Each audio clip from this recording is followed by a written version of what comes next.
Hello, and welcome to Flunking the Written, a fully spoiled Buffy the Vampire Slayer podcast in which two Uber fans discuss their favorite show. Before we get into this week's episode, Kim and I wanted to issue a trigger warning for assault. This episode of Buffy features an attempted assault, and while we try not to go into too much detail, we still want listeners to be aware of this part of our discussion ahead of time. We've placed timestamps in the information of this podcast for when we talk about the specific scene, though it is mentioned in other parts of our discussion. So if this is an episode you feel you need to skip, we are happy that you are making the best decision for your well-being. Thank you all so much for listening, and let's get into this episode, The Pack.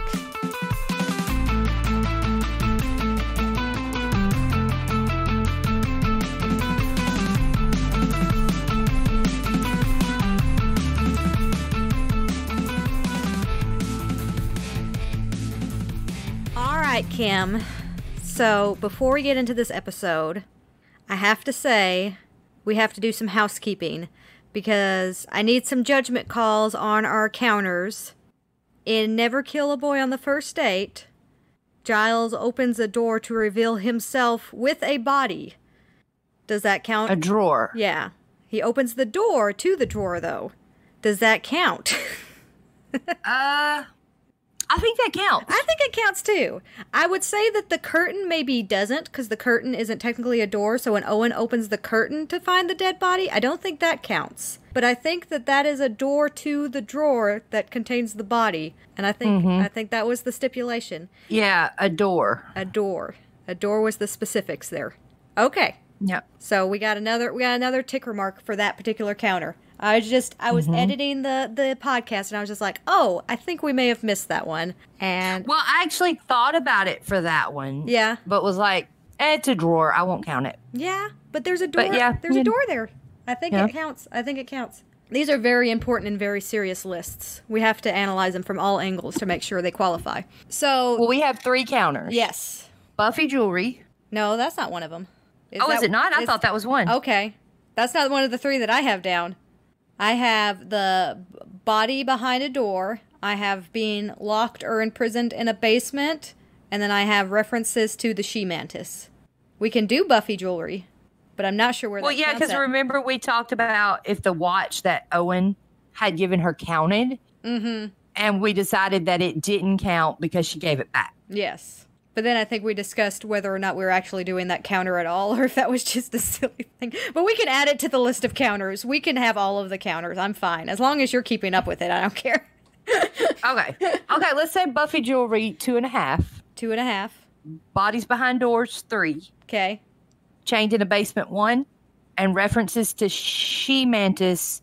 We're at 0 right now. We haven't gotten... We're at 0, We haven't gotten our first one yet. It's coming. There's going to be one, at least one this season. All right, now that that's all out of the way, let's actually get into The Pack, which was written by Matt Keane and Joe Rinkmeyer and directed by Bruce Seth Green. And the blurb, our favorite part, is a field trip to the zoo turns deadly after Xander and a clique of mean-spirited kids become possessed by the spirit of a demonic breed of hyena. Pretty accurate. I like describing it as a clique of mean-spirited kids instead of, bullies or jerks or anything like that. It's a very wordy explanation for that group. But I don't know if they ever use the word bully in this episode. They just keep saying mean kids. Mm-hmm. They're mean-spirited kids, man. Mm-hmm. But that's a pretty accurate description of what happens. Yeah. I think there's only been one time where it's, actually given a blurb that is not at all what has been in the episode. So that's good. They sometimes are a little bit more spoiler heavy than I would want them to be. Well, I find it funny that a high school is taking a trip to the zoo. That seems more like an elementary school field trip. Yeah. I don't know. I'm not in any of those realms. I didn't have any of that experience. So it was more, when I was in school, it was more elementary. Yeah, it would seem that would make more sense. That would be more the demographic that would want to go to the zoo. But yeah, so before we get into the scene-by-scene breakdown, I just kind of want to know your general thoughts going into this episode. What's your overall impression of this episode? I enjoy this episode. I think it does a really good job of showcasing Nicholas Brendan. He does a very good job playing the bad guy. Mm-hmm. And you can tell he's a talented actor in this one. Yeah. Yeah. Now, you don't like him very much. No, you're not. But he does it really well. So, this for me is probably the most problematic episode of season 1 because It's not necessarily the cringiest or the cheesiest or anything like that, but it's the one that deals with probably the hardest topics and does so with like a freaking sledgehammer and doesn't really care about any of the fallout at the end. And I have very little patience for this episode because of that. Yeah, the ending is very, well, this just ended and sitcom-y, and we're not going to follow up any of this stuff. Yeah.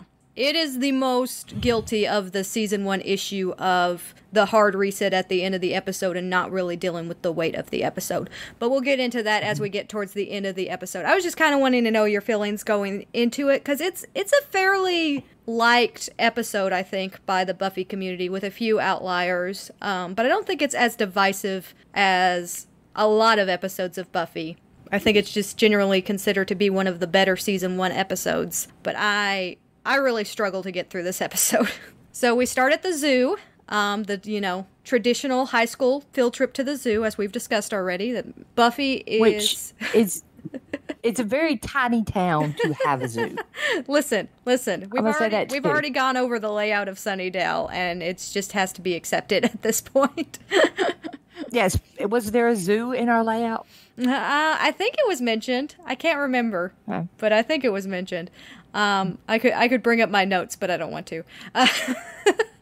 A zoo that, by the way, is never locked, and you can just get in at any time of the day or night. Yeah. Very low security. They got the same people handling the security at Sunnydale High and the zoo. And everywhere else. And everywhere else. Like the funeral home. So our mean-spirited kids start picking on Buffy, which is a weird choice because I don't ever really think that the show frames Buffy as like a nerd or a loser or someone who is uncool. She's just weird, right? That's her. Right. That's her outlying like. With these kids, I think it was just because she was alone. Yeah, though. Possibly. But also, who decides to pick on another student by saying, "Oh, careful, they might beat you up"? What kind of? Yeah, because it's Buffy. She might. She might. But what kind of bully tactic is that? And be like, "Ooh, what you gonna do? Pummel me?" Good point. It seems like it's just the wrong target for them altogether. Lance makes a lot more sense later on. Buffy, I'm not sure why she's the one that they decide to attack, because it doesn't really seem like somebody they would go after. But it gives Buffy that little moment of that isolation and the fact that her past is always something that people judge her by. So, and then Xander and Willow show up, and my first thought is, why aren't Buffy, Xander, and Willow together?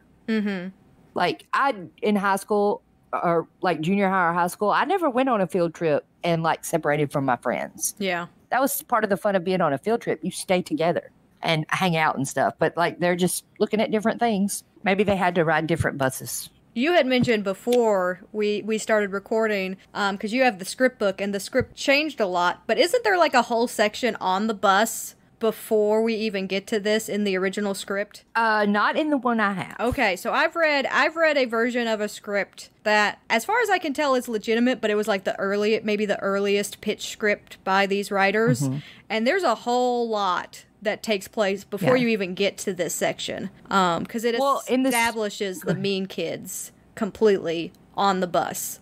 The script book I have, and the one I read through before I rewatched the episode, is I noticed there was a lot of stuff cut out. But it's not any giant scene that would make a big difference. Yeah. It's like conversations in scenes that were in the show. They just cut a lot of the end of scenes or the beginning of scenes out. Okay. So I think there's a whole nother version of this script that you can find online that is closer to what the original script was, the very first pitch script before it probably went through the writing staff on the Buffy team. That is so vastly different. And I mean, I went on to Reddit and saw people posting about how different this episode is to what the original script was. It is a trip, but I didn't read it in its entirety, but the little bits that I was able to read through, I am very happy with the changes that they have made from the original script, because there was a lot of weirdness to that original script. There was supposed to be a whole bunch of like hyena vision is what they called it. There was supposed to be a lot of point of view shots from the possessed kids. I was fixing to say that, because in this script there's a a whole lot of that was cut out. Now, they didn't have the scene you were talking about with the bus,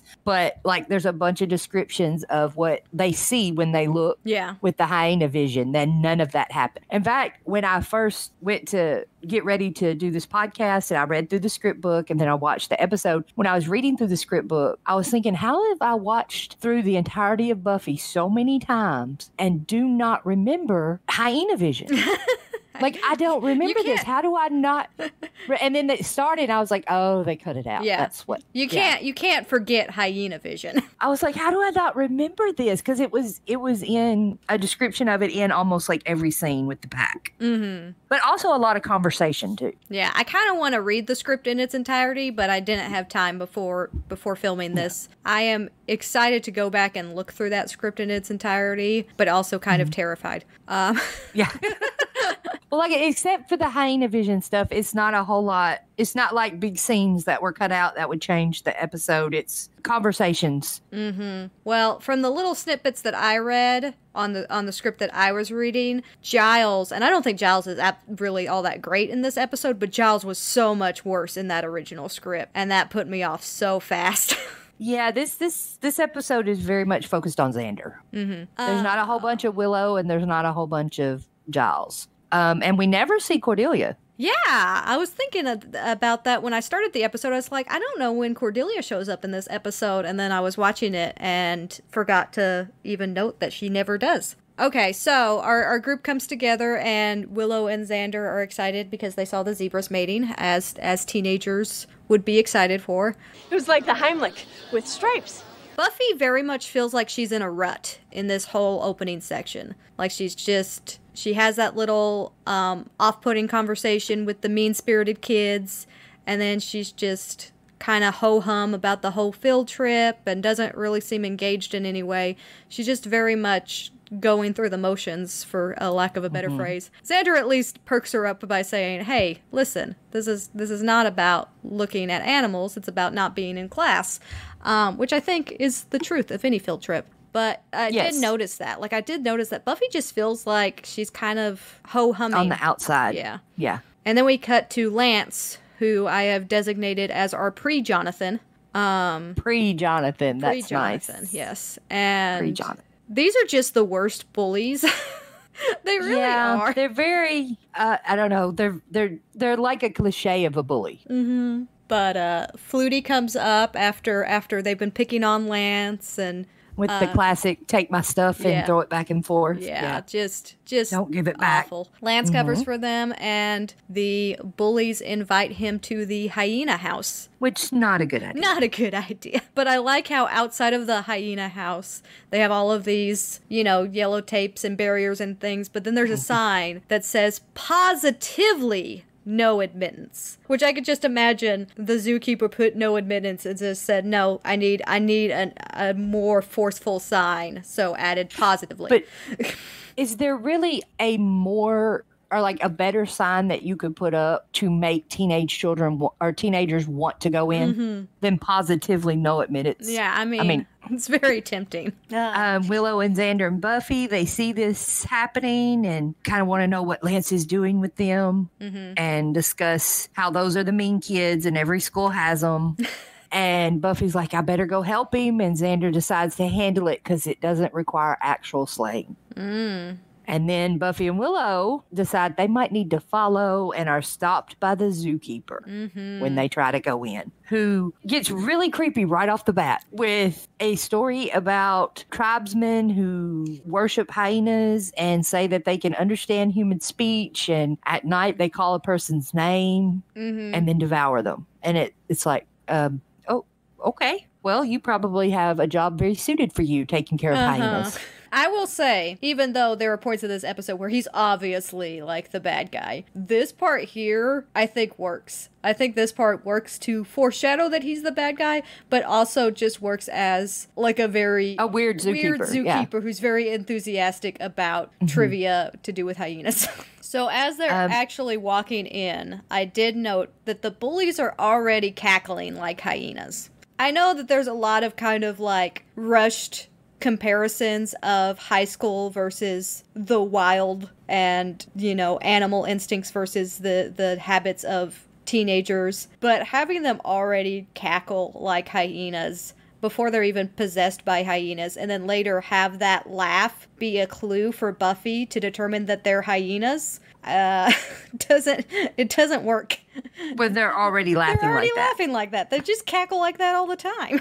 Now, I will admit I did not notice that they already sounded like hyenas. They are having a big old cackle fest when they take Lance into that hyena house. We do also get to see the hyena puppet, which is lovely foreshadowing to the many terrible werewolf costumes that we'll see throughout the run of this show. Very obviously a puppet. Yes. And not a real hyena.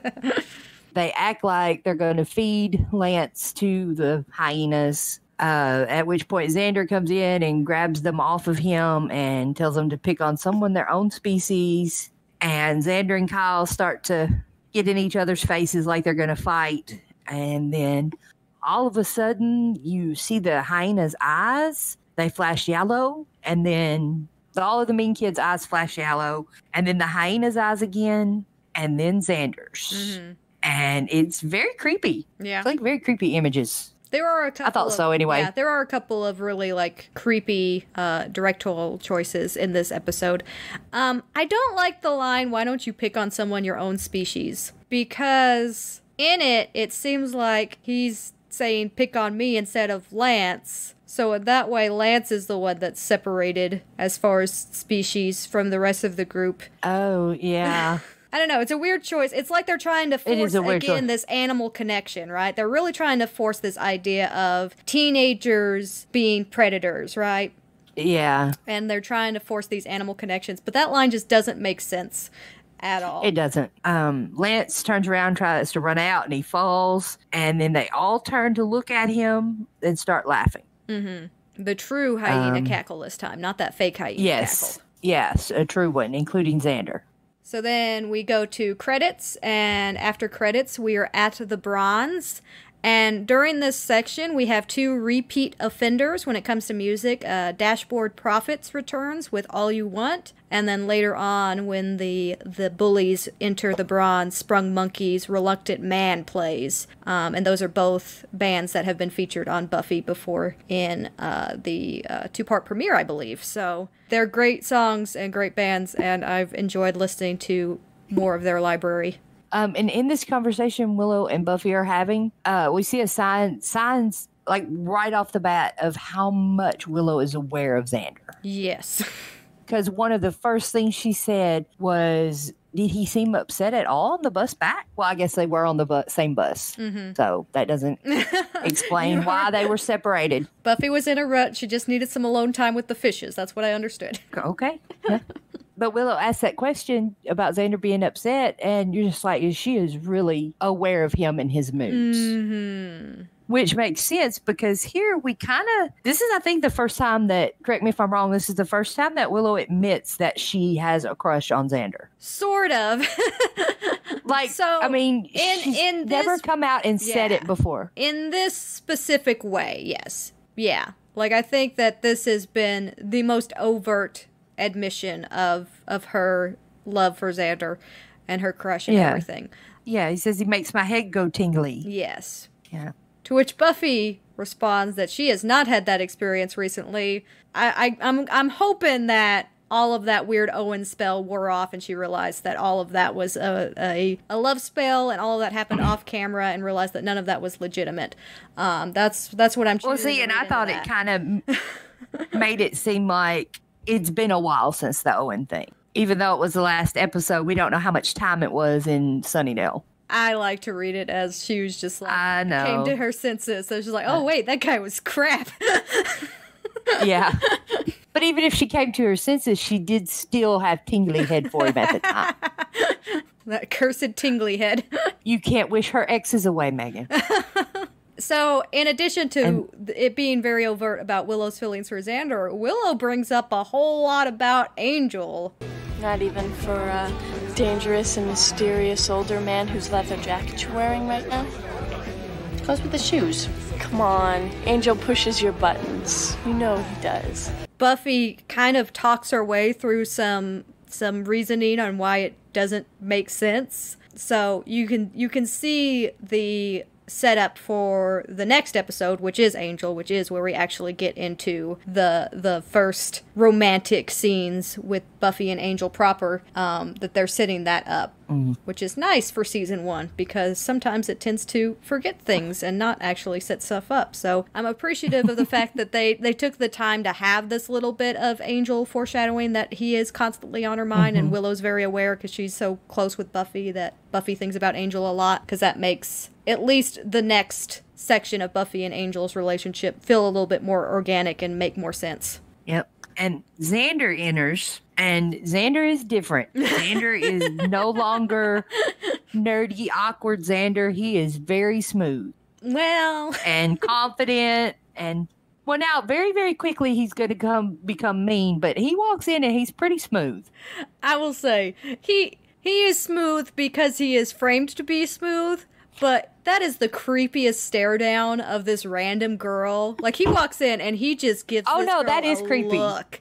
And that girl does not have the appropriate reaction. That girl should be let's call the cops on this guy. Like, this guy is terrifying. I'm going to go talk to the manager and be like, this guy just got up all in my personal space out of nowhere. Let's call it creepy smooth. Oh, okay. Does that work? Sure. Okay. He finds the girls and he's like, sorry, I'm late. Forgot I was going to be here, which is a weird statement. Yeah.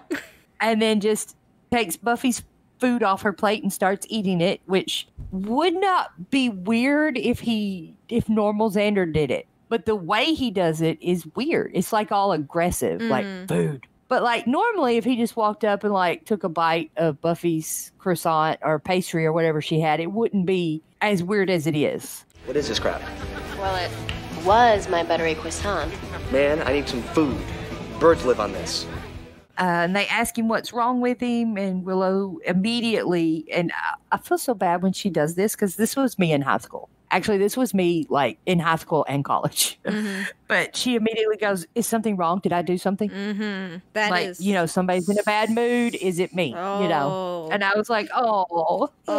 And it makes sense for Willow with her standing with Xander. And she does kind of get the upper hand later in the episode when I appreciate it. But there's a lot of that in this episode where Willow is constantly thinking it's somehow her fault that Xander is acting different, which is not a healthy place to be. And I wish they had done a little bit more in this episode to show that, but they do to some degree show that this is on Xander and not on Willow. So it's hardly the most offensive thing in this episode, but it still bothers me.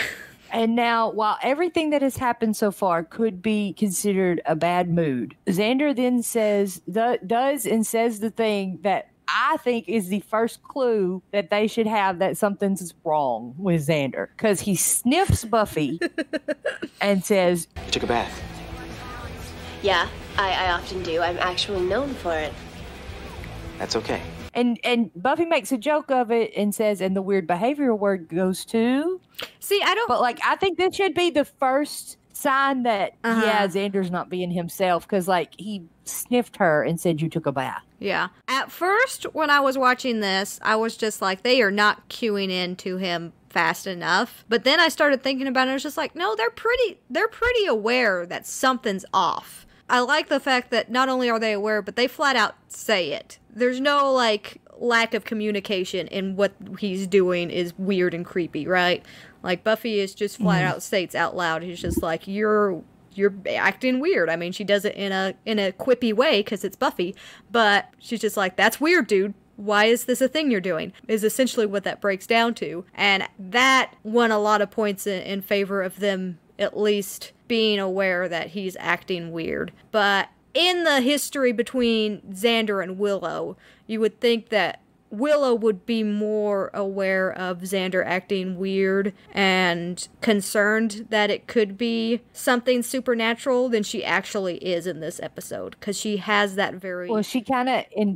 she kind of internalizes it and thinks this is because of me. Yeah, she thinks it's because of her. She thinks it's because he doesn't want to be around her anymore. He only wants to be with Buffy later on in the episode. I mean, it's very weird knowing their history, because there's nothing in their history to indicate that Xander's ever really treated Willow like that. He's been not the most sensitive when it comes to understanding Willow's crush for him, because he'll talk about other girls in front of Willow, especially later on when he starts getting really cruel. I don't think Willow jumps to the conclusion of maybe something's actually like wrong supernaturally the way that she should have. Well, you find out in this episode that Xander is actually aware that Willow has a crush on him. Mm-hmm. Yeah, 100%. Like, that's not obvious before. Yeah. That he knows it. You just kind of think he's an oblivious teenage boy. Yeah. And in this episode, you realize he knows. He knows. Mm-hmm. Yeah. Which opens up a lot of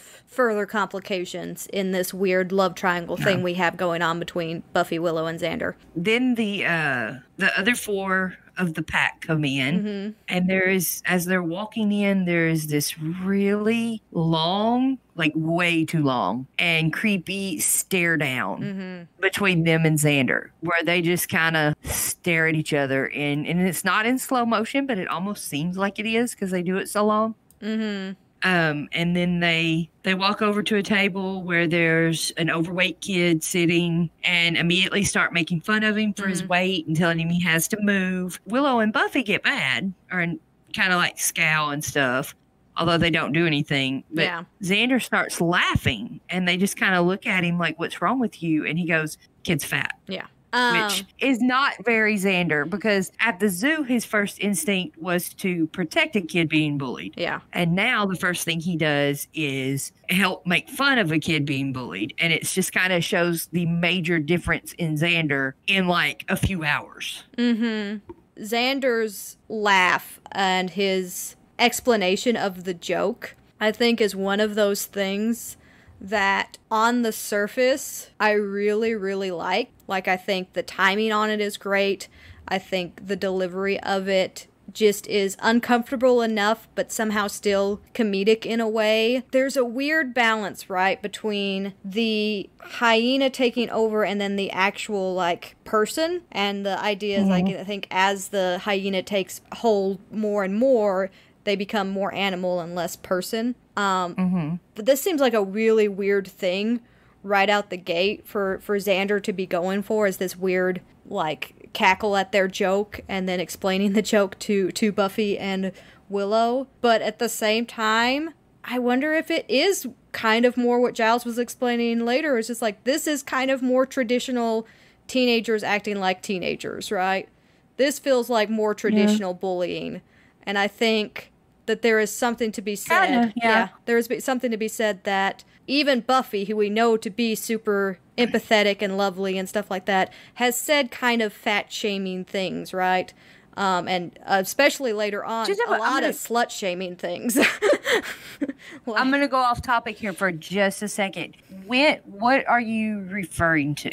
So, the number one example comes to mind is she makes a comment about Cordelia's hips in the previous episode when they bump into each other, and she says something about Buffy's about Cordelia's hips. She also makes a comment. It was like, "Oh, does this dress make me look fat?" Like that, I don't really know if I consider that fat shaming, because I mean that's basically wanting to know if that's happening, and I think there are very few females on Earth who have not thought that or asked that at some point. The Cordelia one, is it considered fat shaming if the person you're saying it to isn't actually overweight? I know we're off topic here. As for the two scenes with Xander, I really think that it was trying to show the differences in his personality so fast. That the first instance of bullying, his first reaction was to go help and take care of the person being bullied, like advocate for them. And then even if the words he said weren't the best. And in this one, he joins in the bullying and laughs. Like it showed how much he changed. That's just how I saw it. Yeah, and I think that that's a fine reading. I can't find the other example. There's another example, but unfortunately when I search it online, I'm just getting stuff about Sarah Michelle Gellar and nothing about Buffy. And I'll go back to the Cordelia example. I think even though Cordelia isn't what you would call an overweight person, still having that dialogue as a way of making that an insult that somebody's hips are wide would be an insulting thing. It's still a form of fat shaming. True. So I think that still qualifies as kind of a moment. But the fat shaming, I can't think of as many examples. The slut shaming that Buffy does, and really a lot of characters do towards Cordelia, is the stuff that really comes to mind. There's a lot of that.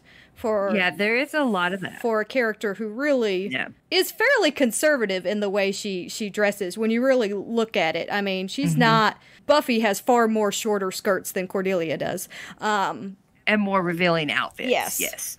Although, to be fair, this was 1997, and while it wasn't okay and was still disrespectful and a bad thing, fat shaming wasn't really an issue people were aware of. I think if this had been framed slightly differently, and if the Giles conversation had happened a little bit earlier, where Giles is just like, oh, it's the worst thing ever, he's a 16-year-old boy, I think that argument could have been held out longer. But one, we already know that something definitely happened with the hyenas, because we see that at the front end, so it's kind of a weird choice to bounce back and forth on, like, you know, maybe nothing's wrong with Xander at all, from all of the characters' perspective, when the audience knows for sure that something's wrong with Xander.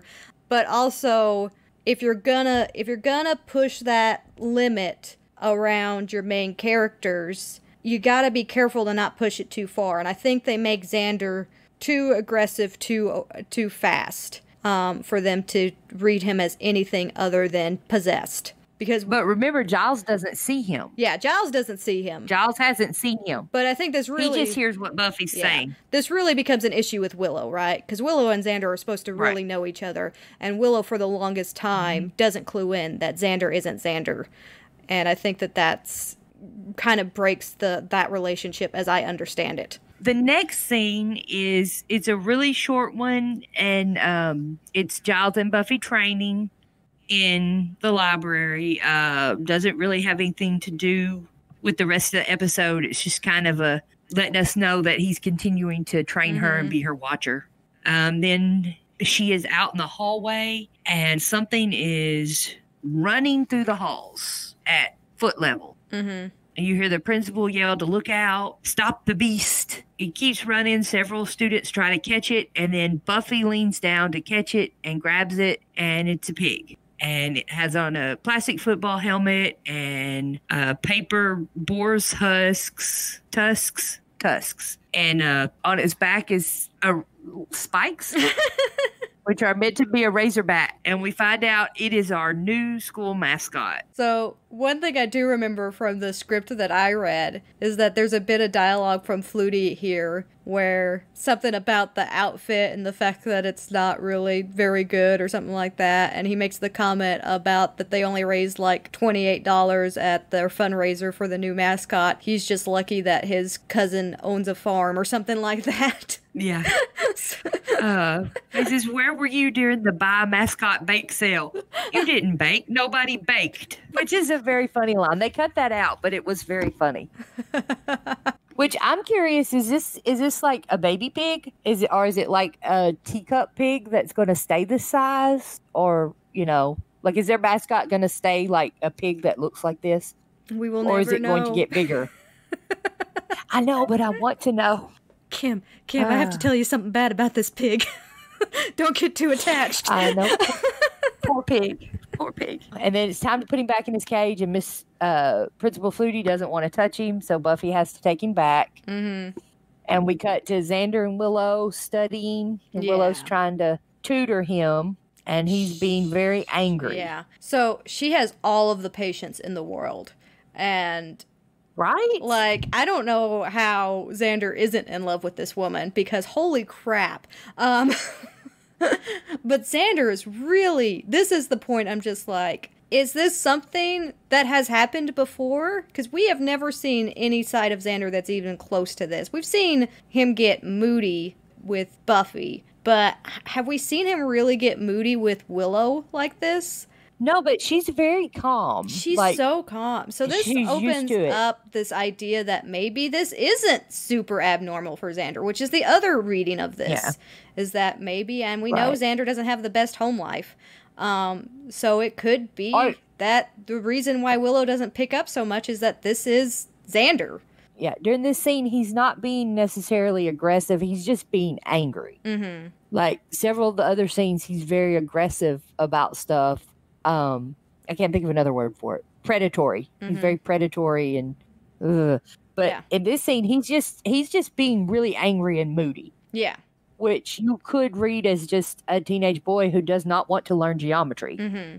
But it's also, like, as an audience, it feels weird at this point. Even with what we've gotten. Well, because we haven't seen Xander act like this before. We've seen Xander very goofy. And we know that something's wrong because we saw that opening scene with the hyenas. So it as an audience, it feels weird to see Willow act so normal around this. But there's that deeper reading of maybe Xander occasionally has really bad days and Willow's used to it because she's known Xander all her life. And it would make sense for Xander to have really bad days because we understand through the context of the entire show that Xander has a terrible home life. Yes, he does. I think that that's also an interesting way of reading it. I think nobody in this show has a really good home life except Willow maybe and Oz. Mm-hmm. Everyone else seemed to have horrible homes. Yeah. Or at least not perfect homes. I will say Xander's seems to be the worst. Xander's definitely seems to be the worst. Except maybe when we get to Tara. Hers is pretty bad. Oh, yeah. Turns out Tara's is in fact the worst. Yeah. I'm gonna change that answer right away. Yeah. Good call. Yeah, that's several years in the future, though. So anyway, we go back to Buffy and Flutie, and basically this scene just serves to set up the Xander scaring the pig at the end of it. But there is this one, like, little section where Flutie's talking about no school spirit and how everybody's, like, all about gangs and drugs and movies on Showtime with the nudity, which I think it's funny after Teacher's Pet, where he has the whole, sensitive touching line that it's okay to bring up nudity in front of students. In front of a female student, yes. But we'll just. But he makes sure to say he doesn't have cable. Yeah, it's not me. Someone told him about it. Yeah. But I do love that at the end he's just like, when I was your age, we cared about the school's reputation and the football team's record, all that stuff. Of course, when I was your age, I was surrounded by old guys telling me how much better things were when they were my age. And I think that that's a sweet little. You know what? I made a note of that too, because I thought that's like a lot of self-awareness for a principal. Yeah, but then Xander walks in and the pig freaks out. The pig freaks out, and this to me is the first scene where like there is no doubt something is wrong with Xander. Yeah. Like this is the part when I would be on my way to Giles. Yeah. But she doesn't yet. This is the part, like, the pig is going insane because Xander walked by. Mm-hmm. Like, I would honestly be like, yeah, something's wrong with him and we need to fix it now. Yeah. But she doesn't, this isn't enough evidence for her. Yeah. Yet. It would be for me. When you walk up to an animal and it completely freaks out, I'm thinking something's wrong with that person. I mean, even without if I'm not a slayer who can help them, I'm going to stay away from them. Yeah. Even without that, it's still weird that he comes in and kind of just stares her down and just keeps, like, it's so different than Xander's normal, like, falling all over himself and joking in every scenario. The fact that he didn't walk by and make some kind of joke about the pig is the biggest red flag. Yeah, it's just a weird choice, I think, because we as the audience already know something's up, and so now we're just looking at these characters being like, how dense can you be? Yeah, how do you not know something's going on? Yeah. It's a similar situation in the Teacher's Pet situation, right? You know that substitute teacher is bad news, and it's not even revealed as early as this is revealed. This is revealed from the get-go that something's happened with Xander. So the audience is fully aware from the beginning, and you still have all of these awkward scenes where they're just can't wrap their head around why Xander's being mean. Next, we have the dodgeball game. Mm-hmm. And this scene is another big something's wrong with these kids. And also, something's wrong with this teacher. I love what is up with this teacher? I love the teacher. The teacher cracks me up so much. This is probably the one of the more clunky sections where it tries to make this weird comparison to the animal kingdom and high school, right? Because like literally there are animal sounds mixed in with the music that plays while they're playing dodgeball, and it's just but you can kind of get it without that. Yeah, it's you don't need that. You don't need that many layers to prove a point of this weird association you're trying to make. Yeah. But no, I love the teacher. I think the teacher's great. Really? I think he's very neglectful. I mean, absolutely. But I think he's there for a very specific joke, and it lands perfectly. And that's that line at the very end where it's just like, God, this game is brutal. I love it. That's the joke there, and I think it's a great delivery, and I think he's set up for that one joke, and then we never see him again, and it's great. No. He fits into the rule of the all imagery... teachers being terrible at Sunnydale High. He fits that bill perfectly. Yes. But he's there for that one line, and he does it great. Yeah. Well, the imagery of after the dodgeball game, it's just over, and Buffy is on one side, and all of the pack, the hyena-possessed kids, are on the other. It's really good imagery. Yeah. I like that anyway. Kind of like Buffy is realizing she might have to deal with this. Mm-hmm. And then, well, they have Lance on their side too. Yeah, poor Lance. And then poor pre-Jonathan. They realize they can't beat Buffy, so they turn around and all start throwing the balls at Lance, who is on their team. In the episode, Buffy runs over and helps Lance, stops them and helps Lance up and stuff, which I kind of feel like the teacher should be doing that, but like we've established, not a good teacher. Mm-hmm. I kind of, and I will not say this very often, but I like the way that scene ended in the script better. Okay. In the script, they have it where while the pack is throwing balls at Lance, Buffy throws balls at them and knocks every one of them down. Like she uses one ball to hit two of them and knock them down, and then throws another one and it hits like three of them, ending with Xander, and they fall down, and Buffy's the only one standing. Mm-hmm. Which I like that better. I wish we could have gotten to see that. Yeah.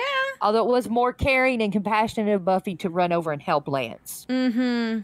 I think I like the version in the show better than how I'm envisioning that scene playing out from the script.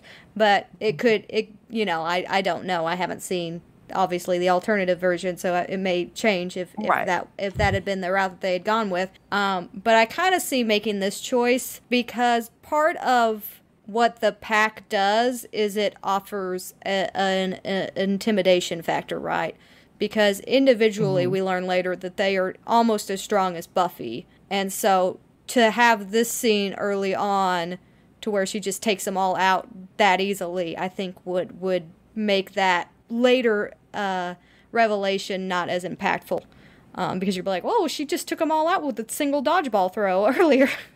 Well, and I think, two dodgeball throws. I think they have to be... But I see what you're saying. I think they have to be dangerous. I think that's part of it, is that they have to be dangerous enough to make Buffy scared, because that's what makes the assault scene so awful. And there's another Xander and Willow interaction during the dodgeball game where he very deliberately throws a ball and hits her to get her out, and she just kind of glares at him like, what are you doing? Yeah. You know? But I think, again, she thinks this is because he's mad at her and internalizes that it's her fault. Yeah. And just goes and sits down. Yeah, we still haven't even gotten to Willow's biggest breakdown over all of this. So we know that she's still internalizing a lot of this, and I just hate it. I hate it, Willow. You're better than this. I love you to bits, and you need to get over this Xander guy. He's not worth your time. No. You'll have better relationships in the future. Yes, she does. There is one thing I want to mention before we go on to the next scene, and that is that this school appears to have absolutely no dress code for gym, because some of these kids are wearing like spaghetti strap tanks and very short shorts. There is one dress code. They have to be in school colors. That's the only thing. Oh yeah, that they were all in school colors. Everybody has to be in school colors. That stood out to me more than the fact that some of them were wearing spaghetti. This school has no dress code at all. You know, all the midriffs are out all throughout. You know, shortest skirts you ever seen, spaghetti straps galore. I mean, that's just the nature of it. Oh yeah, they dress like they're going to the club for school every day. Yeah. But I thought it was funny that they were all in school colors for this section. Gym, you have to wear school colors. Yes. That's the rule. That's the rule. So out in the hall after gym, Willow actually calls out to Xander and is trying to figure out what's going on. And Xander takes her. Well, she's standing up for herself a little bit. Yeah. Xander it doesn't last. No.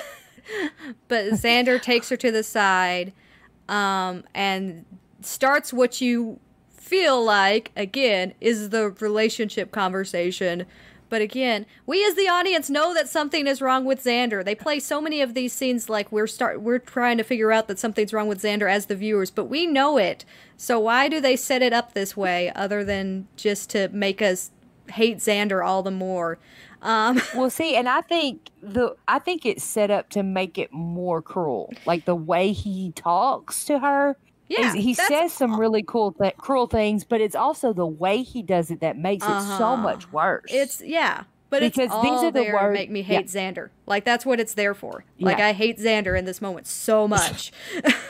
He's possessed by hyena, Megan. But the thing is, not fully yet, right? You have this weird thing where you know that there's some of the human left in him because he has such a strong attraction to Buffy for so long. He holds on to that for so long. I really feel like you are trying to make me hate Xander as much as you do.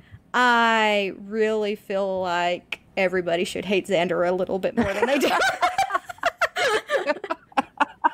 I think Xander is fine when he's written correctly, but I think that they do some really poor choices with him, and I think this is framing it to make your audience not like Xander, and that is a choice by the writers, because it's not a fake out. In this episode, you're supposed to not like Xander. Well, that's fine. You're doing it in a way that at the end, the decisions that are made at the end don't help Xander's case. And I'll get to that when we get to the end. But I think that's the problem, is the end really makes me mad.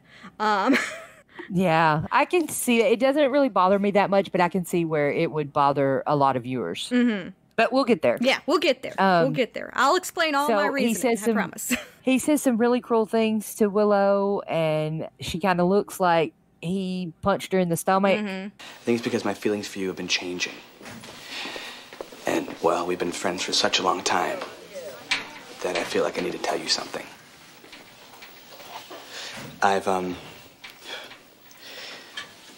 I've decided to drop geometry. So I won't be needing your math help anymore. Which means I won't have to look at your pasty face again. She just turns around and leaves. Yep. Buffy, who was listening at her locker, looks at Xander and steps forward and says, "Are you going to say something to me now?" Mm-hmm. And he just stares at her and does this really weird thing with his thumb where he kind of like bites it. Mm-hmm. That is very serial killer-ish. Like, it's very much like he should be the serial killer in a Lifetime movie when he does that. And I think his hair is getting darker as this episode goes on. Maybe. I don't know. Like, I kind of noticed that as the scenes went on, his hair gets darker and darker. And then at the end, it's back to normal. Mm. I don't know if it was the lighting or if they did it on purpose to make him look, more evil. Yeah, it could have been. I did not notice that at all. I struggled in a lot of parts of this episode. This is not an episode that I like going back to. Well, they didn't do that with all the hyena kids. Because, one of them's even, I think two of them are even blonde, and they didn't make them darker. But I thought it seemed like Xander's, hair and stuff was getting dark. It could be. So Xander and the hyena kids who are listening, they all turn around laughing, their hyena laugh and walk away. Mm-hmm. And Buffy goes to get Willow. And then we have this really weird scene where Xander and the other hyena kids are taking food from people and sniffing stuff. And although we'll note that when they walk up to the picnic table, the kids sitting there like start talking to Xander like they're really good friends. Yeah, I noted that too. Like they're continuing a conversation. Yeah. And we've never seen Xander hang out with these kids before. Mm-hmm. Yeah, I noted that too. I like the guy who like talks to Xander. I like him a lot. He's not quite like the random dude bro from the Harvest level, but I really enjoy him because he seems so out of place. Very passionate. Yeah, he seems so out of place, but also like everybody's just used to him. But like he talks about the lead guitarist from Wretched Refuse and is just like so passionate about that. I'm just like, I like this guy. Yes. Well, and the conversation that he's having with the people he's sitting with is about whether they're good or not. But when Xander walks up, he asks Xander what he thinks of the guy who plays lead. And we've never had any indication that Xander knows anything about guitar playing. No. Before in his dreams, he does. But like, well, in his dreams, yes. So maybe he does know more than we think. But this kid, who, by the way, his name is Adam. Oh, okay. That is in the script. That his name is Adam. Adam asked him, like, he should know, like, he respects Xander's opinion about guitar playing. Mm-hmm. So that comes out of absolutely nowhere. Yeah. And they take the kids' food and decide their hot dogs are too well done and kind of throw them down. And the one guy stands up and walks across the table and steps on his food, which very jerk move. Yeah. And they start sniffing and go inside to Herbert's cage. Mm-hmm. And I feel very bad for this pig at the point, because we know at this point this pig is not going to make it. Yeah. It's very unlikely this pig will survive. And Xander and the kids look down at the cage, and Xander says, "Let's do lunch." Yeah. It's a weird choice to introduce a pig just to get eaten. But it becomes the only reason that Giles believes there's something wrong with Xander. So. Yeah. All right. So the next scene is the iconic scene from this episode. Which is the very slow prowl the pack does through the schoolyard while Job... It lasts a while. Yeah, while the song Job's Eyes by Far plays, which is just absolutely one of those songs that stands out to me every time when I listen to it. Like, they highlighted this song so much in this episode, and it's a really interesting song. I was going to ask you what the song was. Yeah. Because you always looked up that information, but I was going to ask you what the song was because I wanted to know. Yeah. But this, in the script, this whole scene is hyena vision. Oh. Which I don't think I would have liked very much. So I think the interesting thing about this, and I've had this conversation before, is that the hyenas in this episode, the hyena people, act a little bit more like what I would expect traditional vampires to act like. Ooh, yeah. Yeah, like Lost Boy. I see that. Esque vampires. Like just this it is very Lost Boy-esque swagger that they have, and this way of movement and like absorbing the environment around them, almost the way that they're looking and smelling and hearing everything. I think is kind of more like vampires than what actual vampires do in Buffy, which is kind of funny. At least what I would say is traditional, or like the way that I like to think of vampires. Yeah, I completely agree with that assessment. But they're walking around, and Xander looks up and he sees Buffy and Willow talking, and they're discussing what's wrong with Xander. Willow kind of thinks maybe he just doesn't like her anymore and doesn't want to hang out with her anymore, and Buffy's like, well, no, I think there's something weird going on. Willow asks her, what are you going to do? And she says, talk to the expert on weird. Yeah. I will say this episode does a lot of airing of dirty laundry, because this is also a point where Willow calls out specifically Xander's feelings for Buffy. Like in such a way that you know that these girls have probably had this conversation before, but I don't think we've actually seen it as obvious as it is in this moment. Or maybe there's something wrong with me. What are you talking about? Come on. He's not picking on you. He's just sniffing you a lot. I don't know. Maybe 3 isn't company anymore.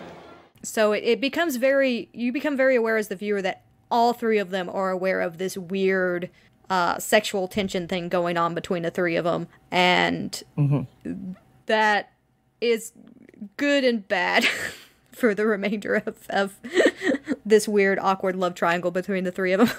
Buffy goes to find Giles, and she tells Giles all about how Xander has been acting and what he's been doing. And Giles says it's devastating. He's turned into a 16-year-old boy. Of course, you'll have to kill him. Just hearing how he's acting, that he's changed how he dresses and his demeanor, that he's making fun of less fortunate kids, that he's, you know, stuff like that, and that he's hanging out with, you know, other kids that are different than who he usually hangs out with. Just hearing those things is kind of, yeah, he's a teenage boy. Yeah. But Giles has not seen Xander. So I can see where he would think that. I think this works for me more because we know Giles' past with the full context of the show. He talks about testosterone being the great equalizer. It turns all men into morons. He will eventually grow out of it. And that kind of reflects this idea of, oh yeah, Giles had that phase. And he eventually grew out of it. Buffy says, I can't believe all people are trying to scully me. And I like that part. Yeah, I also noted that because another favorite show. It shows specifically that Giles is not paying attention at all to her pop culture references, which I think further justifies the whole Clark Kent thing that you said before. He just accepts her references and doesn't actually ask about them most of the time. Yeah, but Buffy tells him about the pig, and he says that boys are cruel and they tease and they prey on the weak. And Buffy grabs onto that. And she's like, what'd you say? Yeah. And so here's score a point for Buffy where she figured it out before anyone else again. As she starts talking about him going into the hyena cage. Yeah. It's another one of those really quick leaps that you spend so long watching Buffy just being kind of dense about what's going on with Xander, and then all of a sudden she like 180s and has the answer exactly. And it's one of those TV magic moments. I was just going to say, and I think we'll get to this again at the end of the episode, but I don't like the boys will be boys mentality of this scene. That I don't either. I think it's handled very poorly. And I think that it's, again, a sign of the show not aging very well. But, it makes me so mad. The whole... Buffy, boys can be cruel. They tease. They prey on the weak. It's natural teen behavior pattern. Sure, they can be, but they shouldn't be. And you can't just allow them to be. You know, even if he is just being a mean-spirited teenager, that's still something that maybe Giles would be a good person to talk to Xander about and be a positive male role model for him. But he's not willing to do that, and it's not good. Yeah, it's not. Well, I mean, I guess I could understand that because he's there for Buffy, not for anyone else. Well, no, wait, I take that back. He's the school librarian. He is. He's getting paid for that. And even though he's not a counselor, he's still a adult mentor in their lives. So, yeah, because he's getting paid to be a librarian and paid to be a watcher. And we know students aren't using that library, so he's got to... Yeah, so he's not doing a whole lot of He's got to earn his pay stuff somehow from the school. But yeah, I am very against the whole boys will be boys mentality too. My boys actually have T-shirts that say boys will be good humans. That's good. I love those shirts. Yeah. They make me happy. They say boys will be boys, and the second boys is crossed out, and underneath it says good humans. Yeah. Willow comes running into the library. Herbert, they found him, and breaks the news that Herbert has been eaten. Yeah. And Buffy looks at Giles, and I love this, says, testosterone, huh? And earlier he had told her, or she had told him to get his books and look stuff up. And he starts for his office, and Willow asks him, what are you going to do? Get my books. Look stuff up. We have a brief cutaway to very mad Principal Flutie, who tells the four other than Xander to come to his office. And then we cut back to the library and have a fairly long scene before we get to the really awful scene between Buffy and Xander. Yes. But something fun. We're going to have a history lesson with Megan. This is a new segment, probably only going to happen once. But Buffy mentions that Noah rejected hyenas from the Ark because he believed them to be an impure mixture of dogs and cats. This is actually Sir Walter Raleigh's decision that he made when writing History of the World in 1614 to exclude the hyena from the Ark. So there is actually a historical figure that you can trace this decision back to make this exclusion from the Ark. And I felt the need to look that up because I thought that was a random fact to throw in there. But yeah, Noah didn't make that decision. Some guy in the 1600s made that decision, just in case you were curious. Right. Well, I just figured she had some kind of book that was saying Noah made that decision. Yeah. So. She was reading history. But that's she was reading History of the World, obviously. They're discussing Xander being possessed by hyenas, and they talk about the zookeeper and how it works and stuff. Mm-hmm. And Giles shows Buffy a picture of what will happen to Xander if he's not depossessed. Mm-hmm. And it's basically where him and the other hyena people start eating each other. Yeah. I wrote down image of death and cannibalism. And she says, I'm going to go find Xander. And she does in the room Herbert was in. Mm-hmm. She's checking out the cage and she stands up, which I have in my notes here. I wrote so much for Slayer senses. Yeah. Because she kind of stands up and Xander is right behind her. There's a big problem with this scene because she comes in and you see her look around the room and the door's behind her and obviously in frame for most of the shot. And then when Xander comes out from the side of the room that you see Buffy look at as she enters the room, it makes no sense. Well, maybe he was hiding behind something. Yeah. He was hiding under the desk, but she eventually hits him. She does not realize he walks right up behind her. Mm-hmm. Okay, so the next little bit of the show, and I'm not sure why they do it this way, but it goes back and forth really quick between Principal Flutie's office and the classroom that Buffy and Xander are in. Yes. For our purposes, I think we should just get through the Flutie stuff real quick, and then we can talk about the Buffy and Xander stuff. Yeah, I was thinking that would be better too, because it's just like 30 to 40 seconds of each one, and then it goes back. Okay. In Principal Flutie's office, he's kind of lecturing the hyena kids, except for Xander, about what they did. And I can't believe you did that to a pig. I'm going to call your parents. And they are being very aggressive, kind of circling him and keeping him from picking up the phone. And one of them reaches out and scratches him across the face. Mm-hmm. And you can tell him getting more and more scared, and they're getting more and more excited. Mm-hmm. And he says that y'all are going to get expelled, and they basically attack him and knock him down. Yep. And eat him too. Yeah. Poor Flutie. I love Flutie so much. Yes.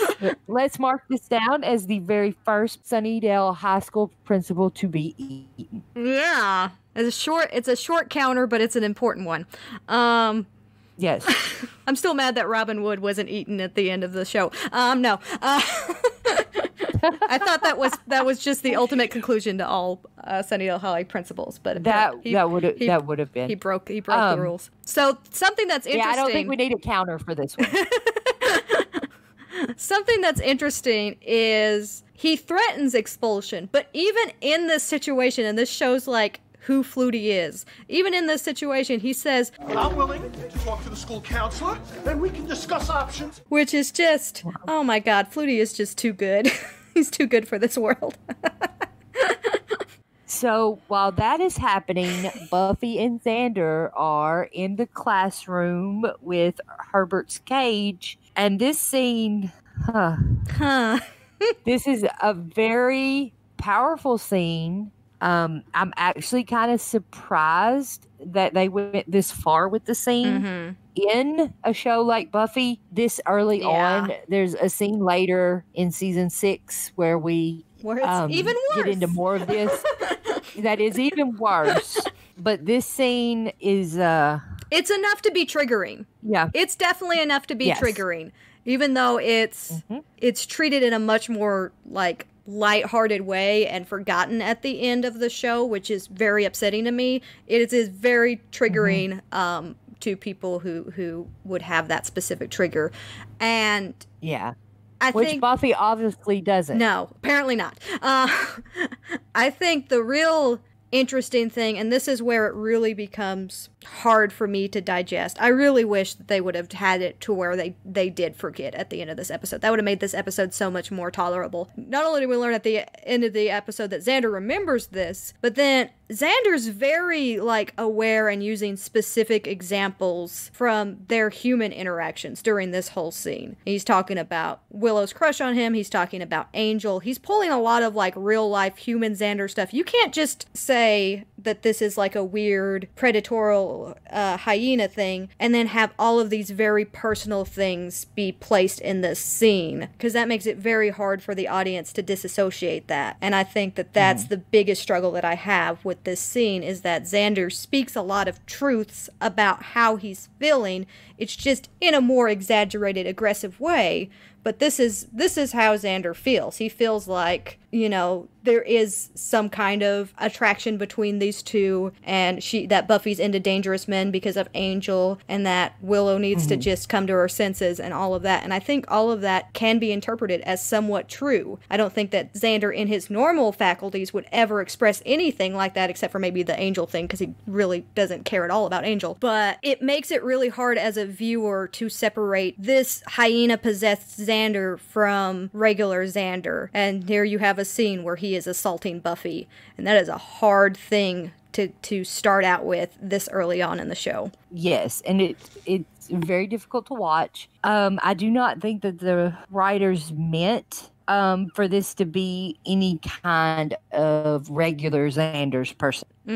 Obviously. But the execution, I think, definitely leaves that interpretation there as a viewer. And most of the things he says have some truth into him, like you said, until he starts telling her how she feels about him. And the things he says are also very triggering. Yes. Like, come on, Slayer, I like it when you're scared. Yeah, it's a very difficult scene to watch. I watched it this time. I usually fast forward it, just like I do the scene in season 6.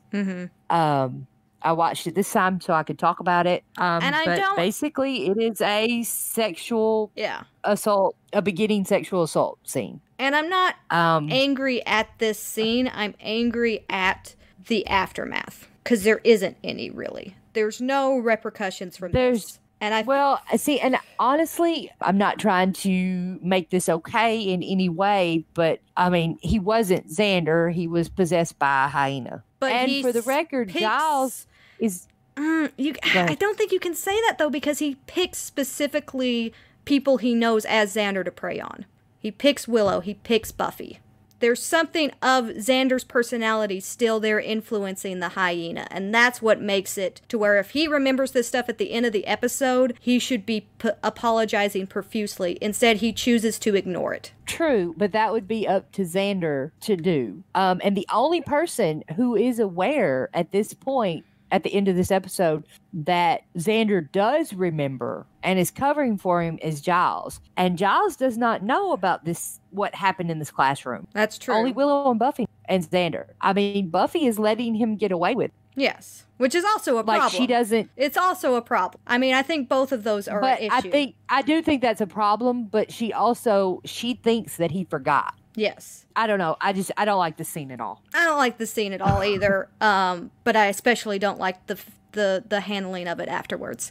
And even immediately afterwards, right? Because when Buffy goes to the library afterwards and drags Xander in, she's kind of flippant about the whole thing. Like, she makes the offhand comment that, he attempted, felony sexual assault on her or whatever her specific wording choice was. But then they kind of just move on from that really fast. And I'm just like, yeah. Woo. Yeah, so she brings him in and locks him in the cage.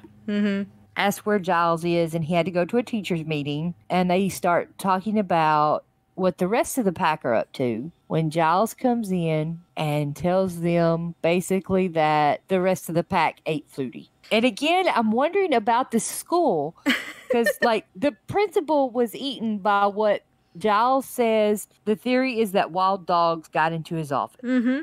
So, one, that's a very fast crime scene investigation there to decide that. Because this literally just happened with, like, 10 minutes. Yeah. And that could have And been. then also, yeah. why is school not canceled when the principal gets eaten by wild dogs?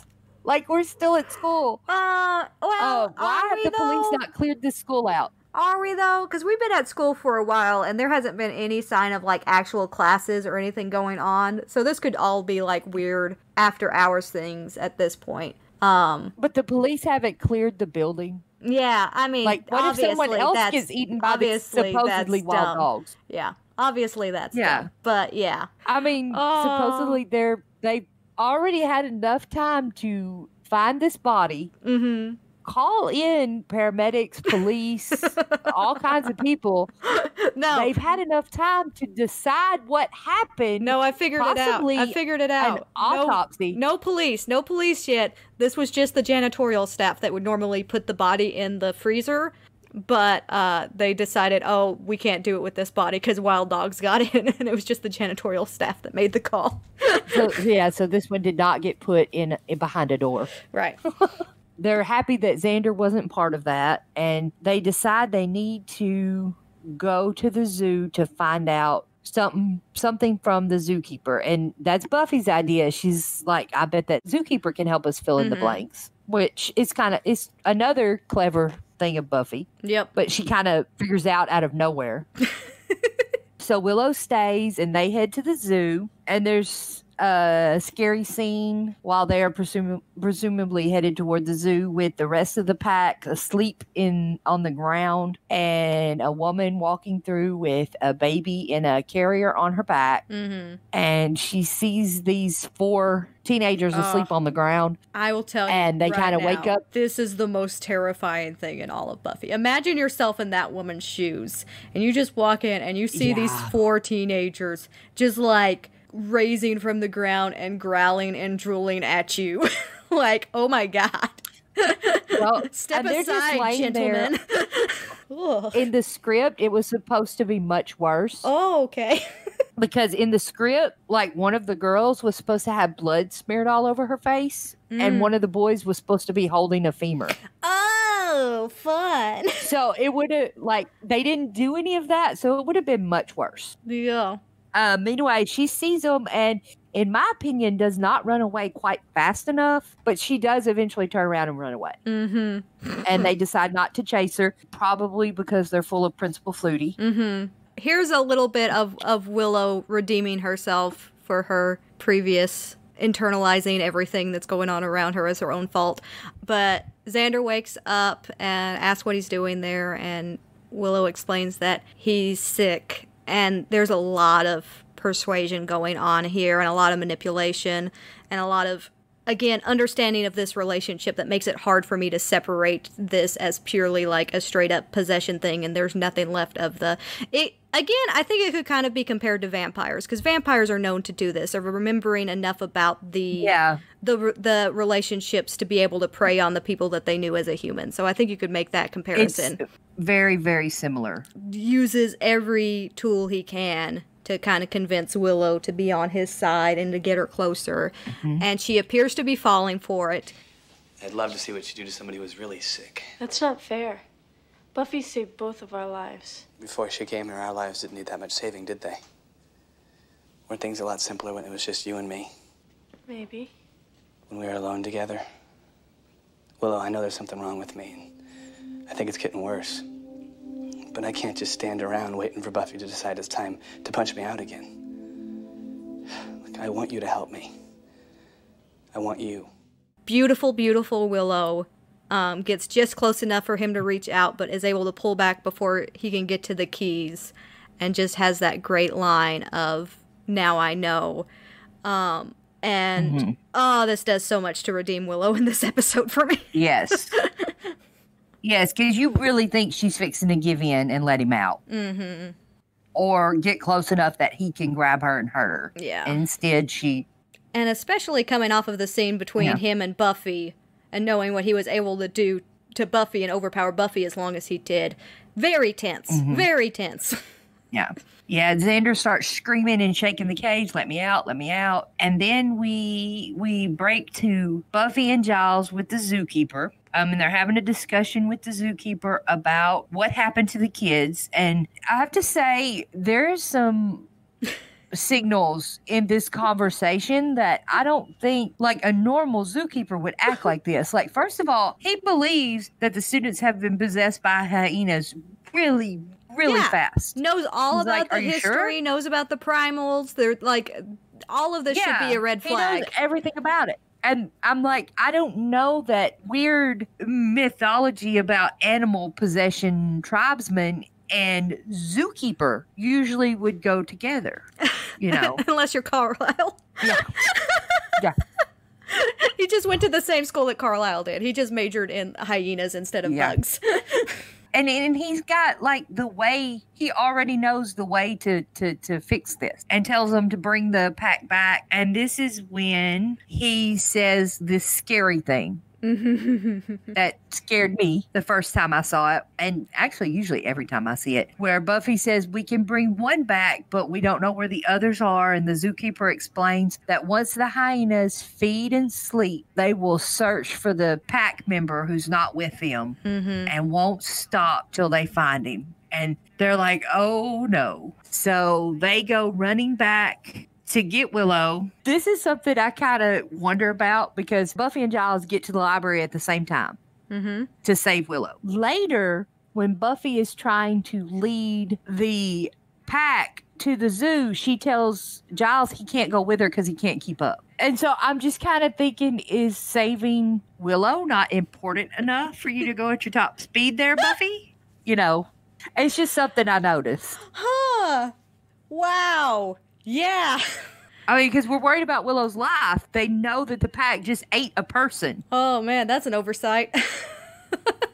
Here's the thing. Here, I think, is when the actual, like, switch starts to happen. And they have a cue that kind of works for it, though it is kind of funny still, where they have the rest of the pack outside the windows calling Willow's name. And it kind of calls back to this idea of hyenas learning the name of humans and using it as a way to call out to them. And I think this is where we really start to get our turn to where they are more hyena than people at this point. For sure. At this point, it is completely switched over and they are full-on hyena possession. That's what we're dealing with pretty much for the rest of the episode. But it's kind of funny because it's like they're also still humans and still presumably capable of some form of human speech. The whole calling out her name is just kind of funny because they should have been able to do that at any point. And it's like listed at the beginning of the episode as like this really like creepy hyena thing that hyenas can do. And I'm not sure if it's true at all. It kind of sounds like bogus, but maybe, I don't know. But here I don't think hyenas can actually do that. Here they do it. And I'm just like, but they're human. It's not like a cool, fancy, like, hyena trick, because they're literally in human bodies with human speech. Although they do kind of say it in a really creepy way. Yeah. Willow. Yeah, it's a creepy scene. It works. Like a normal person would say it. Yeah. It's like how you'd say it in, you know, a horror movie. Mm-hmm. They're not just like, Willow, like, what's up? You know, yo, like, friend. She thinks it's Xander, though, and then realizes it's not, and it's someone else, and they break in the windows. I wonder how many times throughout the show the library windows get broken. Are you going to start a counter for that now? You only get it for 3 seasons. That's true. That's true. And then we'd have to switch to, you know, Giles's house and then the magic box. So, yeah, not for 3 seasons. And Willow takes off running and hides in another room under a desk. They go looking for her, and one of the female hyenas and Xander go in to the room Willow is in, because, you know, they're hyenas now, and they have, well, they're still people, but they have hyena senses, so they smell her. And he motions for her to, like, leave. So I'm guessing they still have some human sense because they're trying to trick her. So she leaves and shuts the door, and Willow comes out, and Xander is right there. Mm-hmm. And she throws a desk at him and tries to run, opens the door, and the other female hyena is there, grabs her, and then Buffy's there and hits her in the head with a fire extinguisher. Giles, Buffy, and Willow all go into the room, and Buffy shuts the door and keeps them from coming in, and they pound on it for a while, and then they leave. Buffy and Willow Giles start talking about how to get them back to the zoo. And this is when Buffy says, I'll go because they'll follow me and I'll lead them back to the zoo. And Giles says, I should come with you. Buffy says, you can't keep up. But she let him keep up to come save Willow. And that just bothers me because it's Willow's life. I realize this is Xander's life, but it was Willow's life. She was going to get eaten. Giles also here establishes that individually they're almost as tough as Buffy, which is an important thing to make sure that is understood, because she is at a real danger here. They have very little restraint, are as tough as her, and have numbers, have that pack mentality. And then she makes the comment that they're tough, but I think they're getting stupider. But are they really? Because they just did that whole trick with Willow that Willow fell for immediately. So I don't know if that's true either. So we have a very rando family who is just there to be the potential victims from the hyena pack. But I actually kind of like them. I kind of enjoy their little bit of time on screen. Especially the Joey, chew. You have to chew or you'll choke. Yeah. And we hear the hyenas call his name. They call the little boy's name again. And this couple is having a very classic fight of, you said she looked better than me. No, I didn't. Yeah. Yeah. So very, very cliched. Very normal suburban family getting attacked by hyenas. Yeah, yes, it's very normal. Buffy jumps up on the car and looks at Buffy and says, come on, you know what you want. And she takes off running and has them follow her. Which at this point, Xander follows her because Xander, he wants Buffy. But at this point, I don't know why the other hyena people follow. So Xander is clearly the alpha, I would say. There are several instances where I perceive Xander as the alpha. That to me makes perfect sense. But earlier they split up. Yeah, they did split up earlier. But in every situation where they're together and he makes a decision to go somewhere, they follow. Yeah, true. Okay, so we're back at the zoo. Giles says he'll go in and talk to the zookeeper, and Willow, stay there so you can warn us when Buffy gets here. So he goes in, and Giles sees the symbol painted on the floor and the zookeeper in the big costume, and he's like, yeah, right. And then all of a sudden it clicks that the zookeeper had set it up so he would be possessed by a hyena. And Giles is like, it must have been terribly frustrating having a bunch of school children accomplish what you could not. Yeah. I really like that line. And the guy's like, yeah, it bothered me. Oh, he knocks Giles out and pulls Giles into a closet to hide him, which Giles gets knocked out a lot, too. Yes. That could be a counter. No, that's the traditional counter. We're not going to do that one. Everyone does that one. Oh, do people do that one a lot? Yes. Oh, okay. We're ignoring that one. That one's too overdone. So we could probably just look it up and find out how many times Giles gets knocked out. It exists already, I'm sure. Willow's outside and she kind of hears them coming, so she runs back in, and the zookeeper grabs her and starts tying her hands up, and she just kind of lets it. Why, Willow? Why? She at least asks where Giles is, and he tells her, laying in wait, but she just stands there and lets this guy tie her hands up for some reason. It's so interesting to think about how powerful Willow becomes throughout the course of this series, and then go back to these early episodes and just be like, oh, man, Willow, what is going on with you, girl?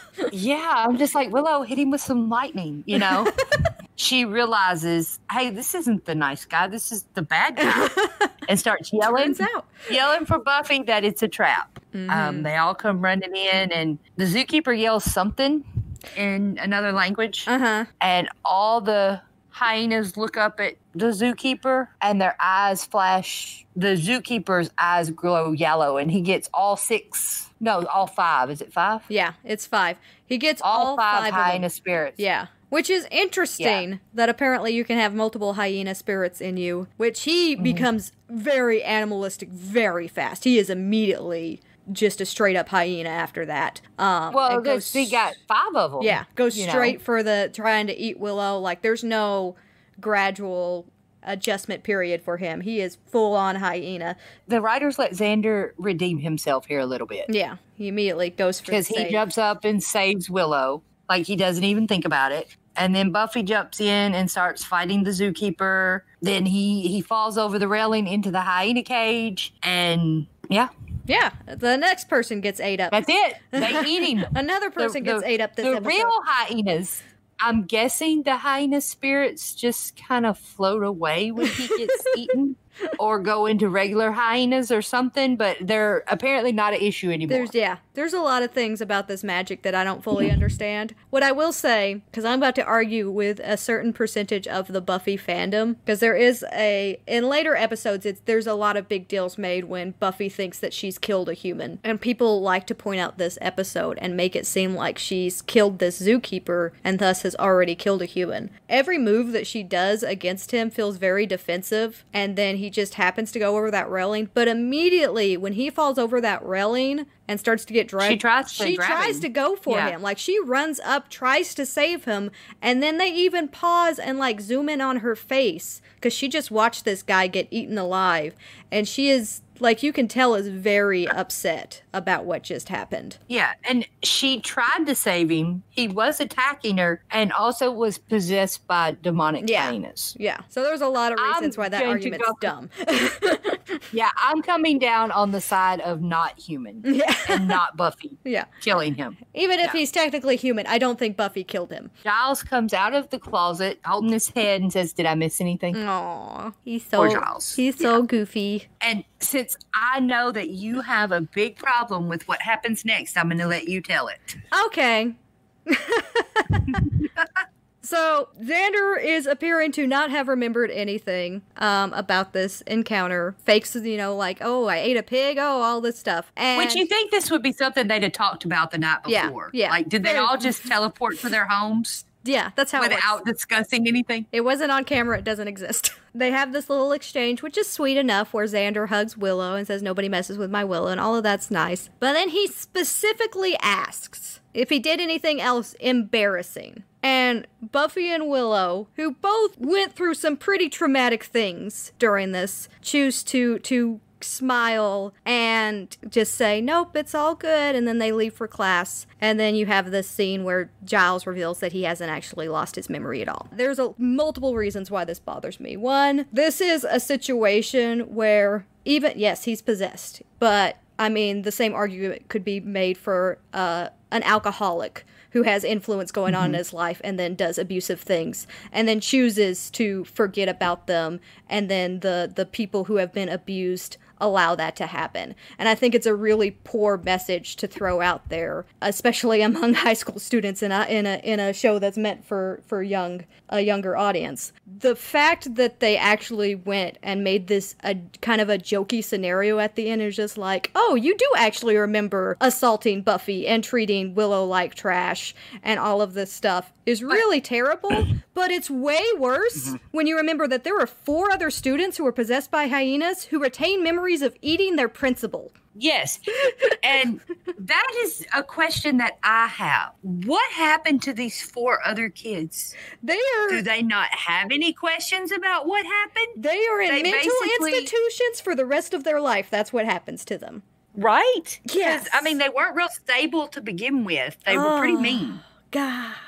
But I hate this decision. And they have these memories. Yeah. And, like, it does not show them at all. Like, you would think maybe as the watcher, it would be Giles's responsibility to maybe check in with them and make sure that they're still sane. Yeah. This is the part that really makes me kind of sick at the end of this episode, because it's a, oh, shoot me, stuff me, mount me, jokey ending, and Giles is kind of smiling at the goofiness of this scenario, and I'm just like, so much bad stuff happened in this episode. Now, at this point, Giles does not know what Xander did to Willow or what Xander did to Buffy. Now, he knows the other 4 ate their principal. Audience knows. Yeah. But yeah.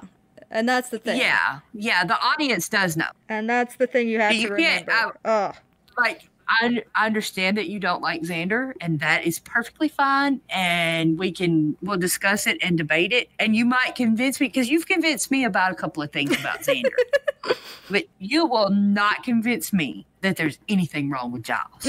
I don't think that Giles is necessarily in the wrong here for anything going on with Xander. I think obviously the fact that they just fogged over these other 4 students that clearly are going to have issues. Yeah, should be counseled in many, many ways, and don't even mention them at all ever again is really weird.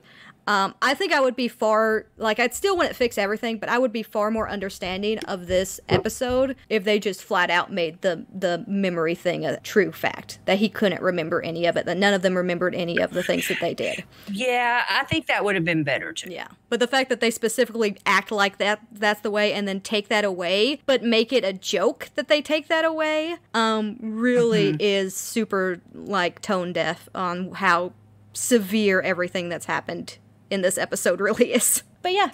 I agree. Ooh. So that's... And, I actually had it in my notes, too. What happened to these other 4 kids? Yeah. It's one of those episodes that the more I think about it, the more uncomfortable I get about it, which is why it's one I don't like revisiting much or analyzing much. There's a lot of first season episodes that are like that. I don't think there's quite so many in the rest of the seasons, but a lot of the first season episodes, if you really think about them too much, you'll find lots of stuff that don't make sense. Yeah. And I will put it out there now early on. The darker stuff that Buffy goes through, the season 6 stuff, the bathroom scene, all of that stuff I like and appreciate and think is way better handled than anything to do with this episode. The dark places that this episode went are fine if, again, you remember consequences. And this is why I talked a little bit about Xander. Xander does a lot of terrible stuff throughout his run and doesn't really suffer consequences the same way that other characters do.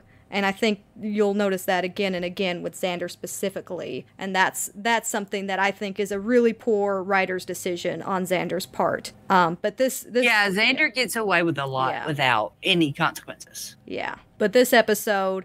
Again, I can see all the arguments that this isn't actually Xander, and I totally respect all those arguments, and I don't think that they're invalid at all, but the way that they chose to present it and the amount of personal information that they put in there, and then the fact that they had him experience and remember doing all of those things to the 2 most important people in his life, and then instead of dealing with it in any way that's actually going to emotionally develop these characters, they just sweep it under the rug and pretend like it didn't happen, is, I think, a misstep.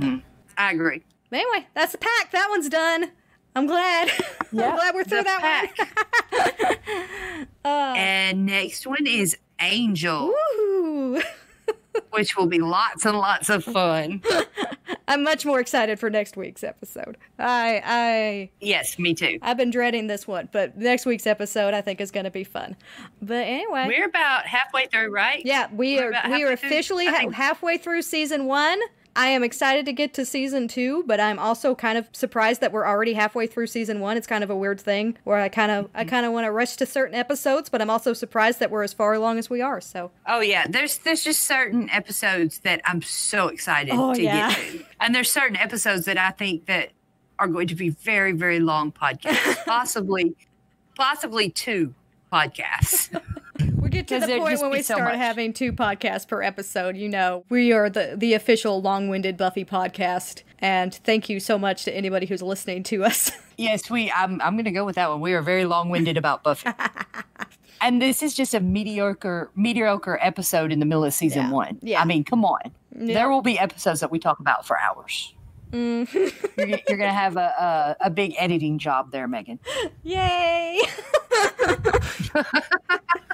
Okay, well, all right. I guess that is the end. Thank y'all so much for listening. We're gonna say bye in approximately this amount of time. Bye. Bye.